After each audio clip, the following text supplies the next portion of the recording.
Hello আমার প্রিয় বন্ধুরা, তো তোমরা কেমন আছো? আশা করি সবাই ভালো আছো। তো আবার একটা ভিডিও নিয়ে আসলাম। আজকে বানাচ্ছি শিব ঠাকুর। তো ভিডিওটা শুরু করার আগে বড়দেরকে প্রণাম, ছোটদেরকে ভালোবাসা। তো চলো শিব ঠাকুরটা বানানো যাক। আজকে সুপার ক্লে দিয়ে বানাচ্ছি শিব ঠাকুর। তো প্রথমে আমি একটা শোলা নিলাম। শোলাটাকে আমি সুন্দর করে ক্লে দিয়ে জড়িয়ে দিলাম।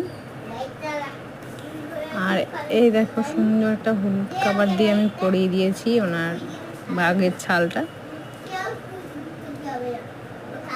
আর বডিটা করে দিলাম। তো হ্যাঁ প্রিয় বন্ধুরা, আমি নতুন একটা ইউটিউব চ্যানেল খুলেছি। এই ইউটিউব চ্যানেলটা খুলেছি অনেক আশা করে। তোমরা প্লিজ আমাকে সাপোর্ট করো। আর এই ধরনের ভিডিও যদি দেখতে ভালো লাগে অবশ্যই চ্যানেলটাকে সাবস্ক্রাইব করে লাইক দিয়ে পাশে থাকবেন। আর আমি নতুন অত ভালো বলতে পারি না, তো ভুল হলে ক্ষমা করে দিই। তো এই দেখো আমার শিব ঠাকুর তৈরি হয়ে আছে। কেমন